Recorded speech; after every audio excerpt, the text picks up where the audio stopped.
Hello again. Now today I just wanted to show a new acquisition that I've made. I've been after a big cabinet gramophone like this for a while. I really can't explain why, it's just something that I thought would complement my collection of stuff quite nicely and also would be quite fun to use. So this is what I've acquired. This is a HMV 162 dating from the late 1920s. It's in pretty good condition.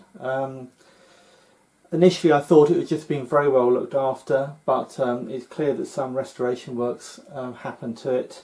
The colour, although you probably won't be able to see in the video, the colour on the outside is a little bit redder than I think it should be, and I'm pretty sure by looking closely at the finish that it's been repainted or at least restained at some point. The colour inside is much more the sort of mahogany colour that you would expect it to be. Now it's pretty conventional. It's got a number 4 sound box on it. In there I think it's a 12-inch platter, speed control here, some needle cups over here, there's doors at the front here. These are for volume, and I've done a quick test with it and they certainly do make an effect. And although you won't be able to see it very well at all on the video, down underneath there are some doors which open up for a bit of storage, but also to hold quite a bit of the horn. There's a massive horn in it. It's going to be very loud. I also dug through my collection and found a nice sleeve. I'll show a close-up of this in a second.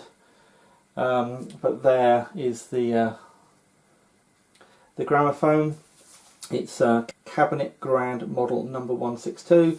I don't think much of that picture really. I think it looks much nicer in real life. I'm going to do a speed test on it in just a moment as well, because although it's complete and it works, it's not running at the right speed, and I'll show that in just a moment. So although I bought this to use and not really to tinker with, I'm going to have a good look at it and see if I can sort out what's wrong with it. Okay, so close up now. Just going to put some wines on it.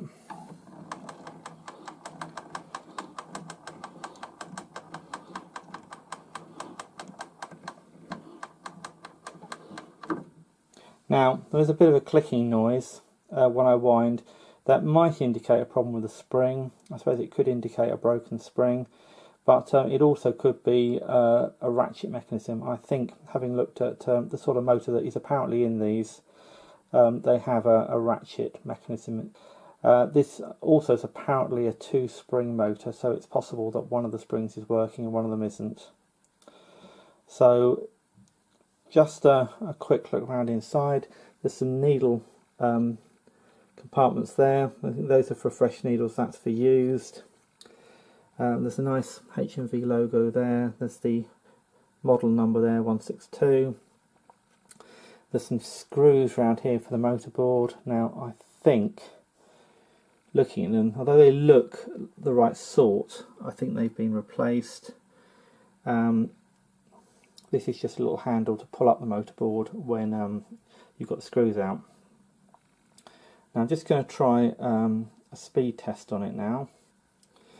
This is something I built a while back and I've shown in a few videos. Set that going. Right, I have to line it up such that the light flashes.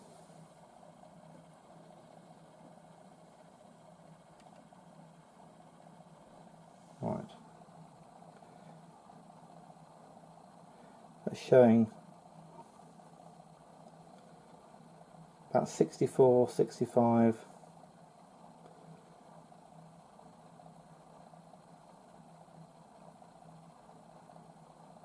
It's dropping out a little bit sometimes because I'm missing pulses, but when it is getting all the pulses,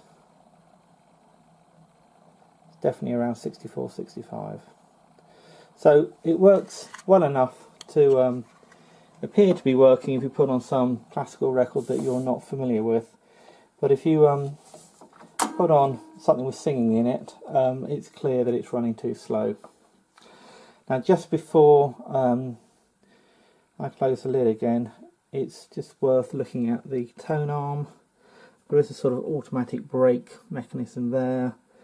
Tone arm's a bit stiff. It turns there okay, but this mechanism or this joint here is stiff. The sound box itself, I'm pretty sure is a number 4. You probably won't be able to see it there. I'll have to take a close up, but it's a number 4. So His Master's Voice number 4 sound box. And from the front, that's a mica front, mica diaphragm. That looks to be in fairly decent condition. The felt also, I ought to mention, I'm pretty sure that's been changed, although again that I think is a pretty good match for what was in there before.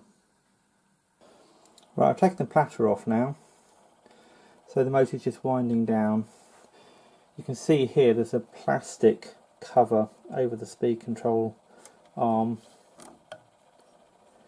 That should be a metal one, I'm pretty sure. Well, obviously that's not the original, but having looked at some photos, I think there's a nice metal cover there. So whoever restored this last wasn't able to find the right one. I also ought to say, just in case anybody thinks I'm being silly, I have of course tried to adjust the speed with this control here. I've also played around with this lever here, or this dial indicator here. When I got the machine, it was running at 60 RPM. The most I've been able to adjust it to is 65. So clearly it needs a little bit more attention, so I'm going to have to take the motorboard out and see what's going on. But hopefully it just will require the governor to be cleaned properly. Okay, that's it for now.